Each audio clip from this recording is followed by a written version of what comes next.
Okay, so this is the Stanley Hotel. It's back over here. Behind me, there's another part of it. The main building is over there. So this is a tour. You can't take video, so you can't take pictures. You can't take video. So here's a bunch of pictures. I just basically took it along, and I'll try to flesh out as much as I can. This seems how you have direct drive. Your engine is connected directly to the rear wheel because you have so much torque. You don't need a transmission. You've got the shinin'. You mean shining? Shh! You wanna get sued? This is the front of the hotel. This is Stanley. The thing you notice about this is, if you look, everything is somewhat symmetrical except for close to the center. That was built because room was needed for the elevator. If you look at this guy, that's the other set's one wing of it. Notice how it looks as we go to the other wing. The other wing, there's a porch that was built, that was not original to the building. There's the whole story behind that is something that's tied deeply into the hotel, so we'll be getting to that in a moment. The entrance to the Stanley. It's a really beautiful old hotel. You're out in the middle of the Rocky Mountains and you have just stunning views all the way around. This is our tour guide. This is Sophie. She did a really great job. I really enjoyed how she had her script down, and she was able to say hello to people walking by that also work there, and was able to break and make quick comments about what was happening and keep going. This is Mrs. Stanley's favorite room. There's all types of different things going on here. There's also billiards, and here's some pool cues from it also. This room is the next to the room that she liked. This was the edge of the bar. The bar is actually in the other room, I believe. I think this is the old bar. I forget. That's why I was afraid to do this, because there's a lot of information and it's not easy to remember all of it. Anyway, you see this in the center is actually built into the room. So if you take this down, you're in the other room, which I thought was nice. The whole place, if you look at that, the wood here, this is all really beautiful woodwork, and there's all this great attention to detail in this room.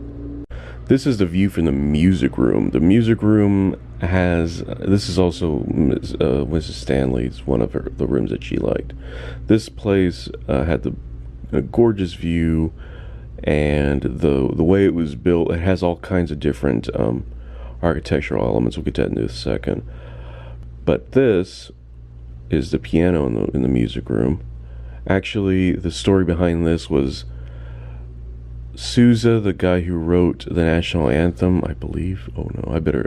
I already said it. If you get this far, good for you. The Sousa wrote, every time he tuned the piano, he would leave his initials and the day he did it on the inside lid of this piano. When they took the piano to get serviced years later, the guy serviced it and said, "I did you a favor. I even sanded out that chicken scratch in there." So that's how far this piano goes back, and it actually has a story to tell also. This is the opposite side of the music room. Fireplace. They actually can sit up and play. It is an active hotel. People actually stay here, so they have things in there all the time. This is some of the architecture in the music room, where you look in the middle, top middle, there's a flower that's for feminine things, I guess. She explained the whole thing, but it was a lot of detail, because each row has different types, has leaves, and then you see the circles and you see how it's shaped, and this is all the way around the room too. It's a very ornate room from top to bottom. The view from the music room is, you can see they're building their own maze, because people keep asking where's the maze. So they've just started to make their own. They planted all of these juniper bushes, because they found the elk don't eat the juniper bushes. That's the only, because otherwise they put other types of plants in there and the elk just go through and devour everything. I don't remember much about this piano, but I know that it's one of the originals to the hotel. This is a box sort of shaped piano, and there aren't many in the world. And part of what Stanley does, the Stanley Hotel does, is buy back original things as much as they can. So if they find something and they can buy it, they'll buy it in order to bring it back to the hotel, which I thought was cool. This is a Stanley steam powered vehicle. What you would do, you would buy the car. If you wanted the windshield, it's extra $50. If you wanted any sort of particular thing, it was usually between $50 and $100. I'd really want to get the windshield, obviously, if you're going, because I think this thing can go upwards of 40 miles an hour, which is really fast back then. 40 miles an hour is fast now, but I mean, you know what I mean. This is the entrance to the McGregor room downstairs. This is the other wing. What happens here? This is the McGregor room. This is the other side of the hotel, and there's the extension that we saw from the outside. It's in this room, so let's go inside. One of the interesting things from this room, other than the fact that part of the expansion was done because of a giant explosion that occurred before, was that these are Tiffany's glass light fixtures. If you look, there's one that's lighter than the rest. That's a newer one, because they have tried to replace them as they've been able to, because things break. I mean, that's just the way things are. This is a main stairwell. When you walk in through the front door, on the right in this bottom center, you can walk up to here. This is where the rooms start. The thing about this is, well, this will also get to another point later, is if you've watched the original movie Dumb and Dumber, there's a scene where Jim Carrey goes up the stairs in a hotel. This is the hotel. And apparently Jim Carrey, when he was filming this, they gave him a room in the hotel. He was in there for 15 minutes. He packed his stuff and he walked outside. Everybody was asking where he was. They said he was outside. They asked him what's wrong. Is there something wrong with the room? And he said, I will not stay there. They said, well, you have to film the movie, you know, all this and that. He ended up staying at another, in the other room where I was earlier, where I introed this video. He was staying in the condos, which are next door, basically, or the hotel, which is just like a miniature version of this hotel. There's conspiracy theories behind why he didn't stay. He didn't want to stay in there, but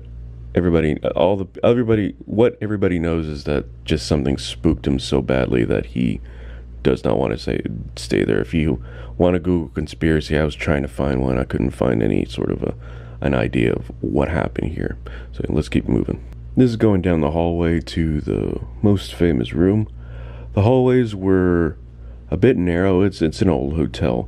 I just thought it was interesting how they just keep everything as original as possible. Here we approach room 217. That was the room mentioned in the book, not the movie, but the book. Here we approach room 217. That was the room mentioned in the book, not the movie, but the book. So in the book, it's the room that crazy stuff happens is 217. So it's a well requested room, but just if you look about 2 feet in front of that door, quite a while, I think it was in the 20s or 30s. You have to take the tour if you want all the details, right? So I'm just trying to remember. There was a giant explosion. What had happened was there were torches or lamps that ran on gas, acetylene gas. Acetylene gas is colorless and odorless, and the maids went around to light the lamps for the evening, and as she walked up, the whole side of the building went out. Didn't kill her.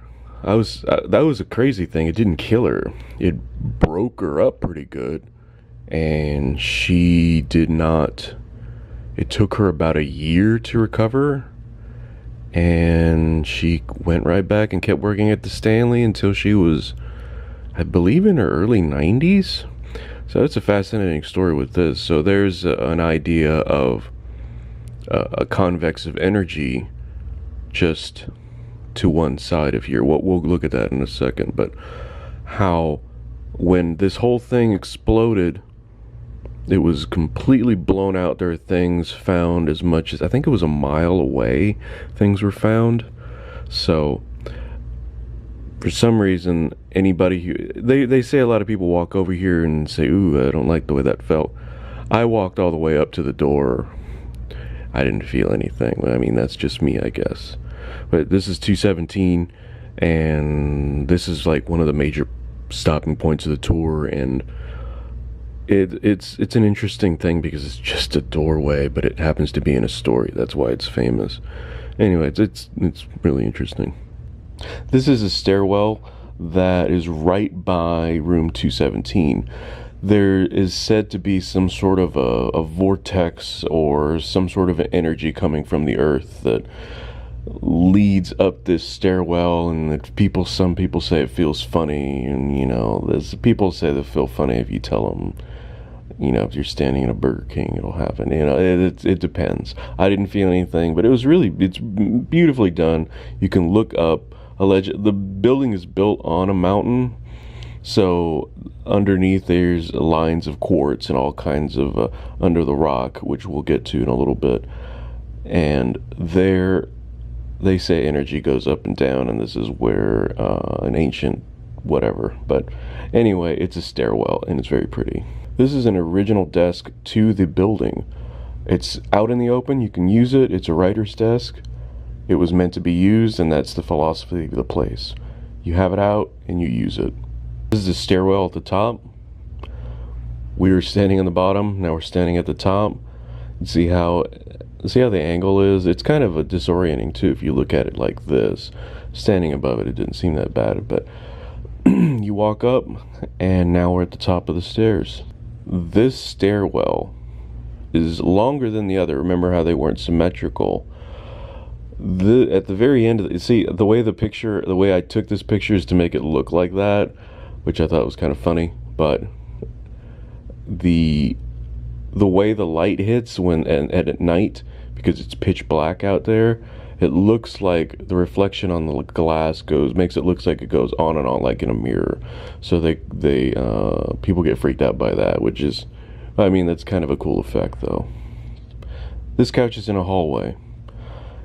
There are multiple people that said they saw little children around here, and because Mrs. Stanley never had kids, she always had kids around, and allegedly there were 2 kids that died or something along those lines, and people have seen little kids around. So the thing with this couch, people leave candy and treats and little toys for the little kids to play with, the little ghost kids, I guess. Which I wish I would have seen something. That would be a great YouTube video, but didn't see anything. But really interesting story. The Stanley is not a museum, it's a hotel. It's a fully functional hotel. That being said, there are items that they do accumulate. They try to buy back everything they can. They do show off the history. These are pieces of the old wallpaper, or plaster I should say, and they always try to make sure that their past is well represented and well maintained. Like I said, it's a beautiful hotel and it has a lot of history to it. They also have a side room. They're putting together stuff. It's not done, so we weren't allowed in there. But that safe in the back corner, that's original to the actual building. That was there during the large explosion from earlier. The Stanley was built on top of a mountain. They just leveled it. They did not destroy the mountain. They just made sure it was level and put the building on top. That being said, there are tunnels that go through. These tunnels are for the plumbing and wiring and things of that nature. They ask you not to go into them. I you couldn't drag me into those. The earlier picture was of that's the original refrigerator, basically ice box. That survived the explosion from before, and it's the only thing that survived it in that section of the hotel. Everything else it was either destroyed or sold off over time, but this is the only thing that remained. After the tour, which was a lot of fun, we went and had lunch. I was able to take video from here, so let's get back to some video.